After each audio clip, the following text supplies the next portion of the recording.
नमस्कार। इस चैनल में रेकी, वास्तु, मेडिटेशन, ज्योतिष, रत्नों के बारे में चर्चा करते हैं। अगर आपको मेरी वीडियोस पसंद आ रही है तो लाइक, शेयर, सब्सक्राइब ज़रूर कीजिए, बेल आइकन को ज़रूर दबाइए। और अगर आप मुझसे बात करना चाहते हैं तो www.theastrofparivar.com इस वेबसाइट में लॉगिन कीजिए और मुझसे बात कीजिए। और अगर रेकी, मेडिटेशन, वास्तु कंसल्टेशन या ज्योतिष कनेक्टेड कोई प्रश्न है या कोई सलाह चाहिए तो 9910567504 इस नंबर पे व्हाट्सअप कीजिए। तुरंत प्रभाव से आपको कॉल आएगा। चलिए वीडियो में आगे बढ़ते हैं। आज की टॉपिक है गुप्त नवरात्रि।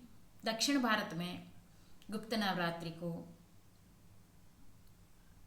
कैसे मनाया जाता है और इसका क्या नाम से है। गुप्त नवरात्रि के बारे में आप सभी को पता होगा। एक हमारी जो नवरात्रि है वो तो यूजुअली लोग दो ही नवरात्रि मनाते हैं, एक चैत्र नवरात्रि और शरण नवरात्रि। लेकिन उसके अलावा भी दो नवरात्रि और आते हैं गुप्त नवरात्रि, जो इस बार आ रहा है जुलाई 6 तारीख को, जो आषाढ़ मास पाड्यमी से शुरू होता है। तो चलिए वीडियो में आगे बढ़ते हैं। ये जो गुप्त नवरात्रि है, किस माता के बारे में पूजा होती है और कैसे करना है पूजा अर्चना, इसके बारे में चर्चा करेंगे।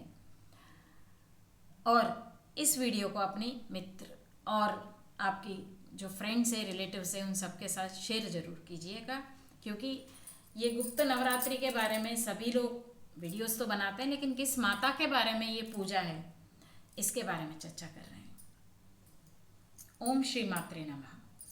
मैं माता का नमन कर रही हूँ क्योंकि मेरे गुरु ने जो मुझे ज्ञान दिया उसी के बारे में आज आप सभी को जो इन्फॉर्मेशन मुझे अपने गुरु से मिला है वही मैं आप लोगों को शेयर कर रही हूँ। ये जो माता है, ये जब भंडासुर को मारने के लिए, माँ दुर्गा भंडासुर राक्षस को मारने के लिए माता ने कई सारी सेनाएं तैयार की। जब सेनाएं तैयार कर रही थी तो उनको एक सेनाधिपति की भी ज़रूरत पड़ी। तो वो सेनाधिपति का नाम ही है वाराही। इस माता को वाराही नाम से जाना जाता है। वाराही इसलिए कि उनका मुंह जो है, आपने देखा होगा वराह रूप में जो विष्णु भगवान का जो मुख था उसी तरह से उनका भी मुख रहता है, लेकिन उनका शरीर स्त्री रूप है और हाथों में जो है मूसल पकड़ी खड़ी रहती है और एक जो सिलवट्टा होता है, जो जिस तरह से मसाला कूटते हैं, वो भी हाथ में रहता है। ये भी क्यों है इसके बारे में मैं आपको एक्सप्लेन करूंगी।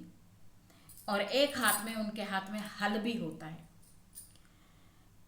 इनको माँ लक्ष्मी का रूप माना गया है क्योंकि वराह स्वरूप जो माँ विष्णु का है, उनका धर्मपत्नी जो है लक्ष्मी माता है और उन्हीं का नाम से धरती माँ को भी हम जिक्र करते हैं। धरती माँ ही वो है और उन्हीं का स्वरूप है, और उन्हीं का स्वरूप है ये वाराही माता।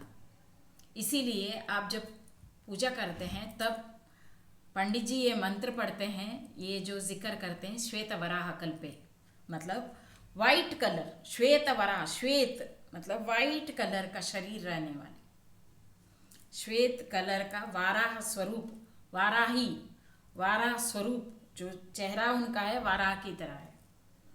तो इस माता का पूजा इस गुप्त नवरात्रि में किया जाता है।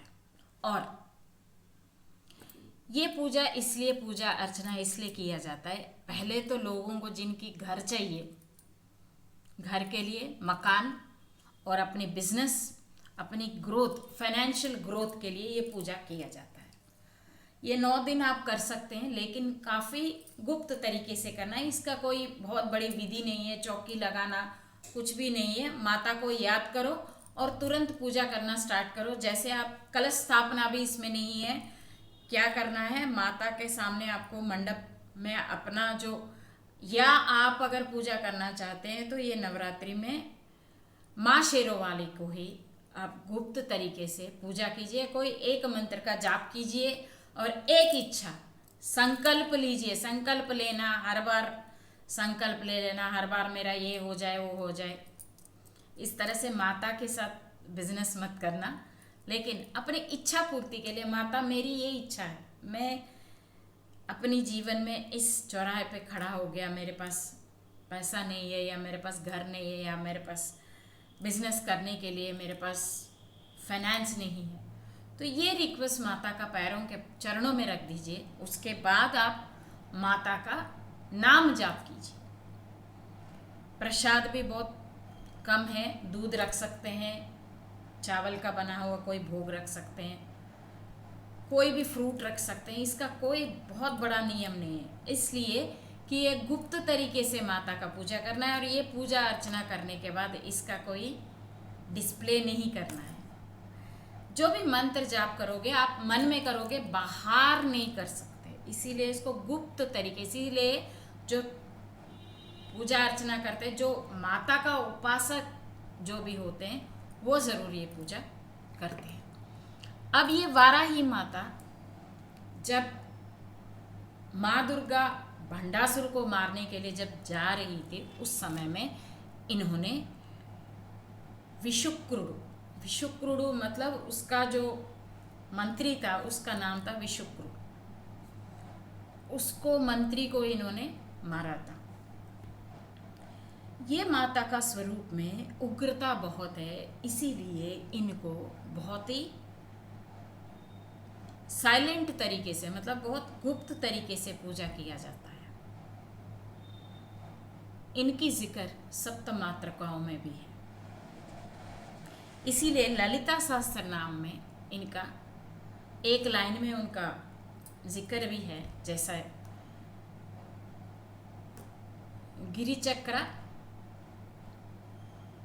रथारूढ़ा, उसमें इस माता का नाम भी जुड़ा हुआ है।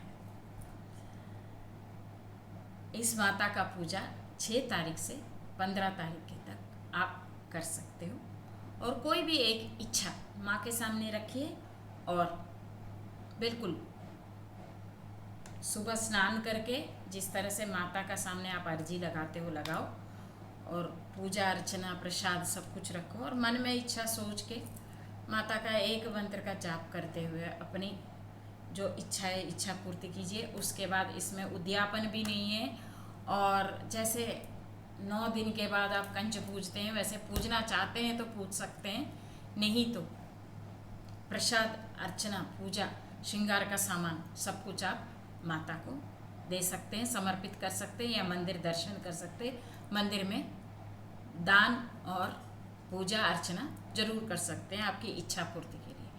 चलिए, ये छोटा वीडियो के साथ मैं आप सभी से विदा ले रही हूँ। बहुत बहुत धन्यवाद। Love and piece.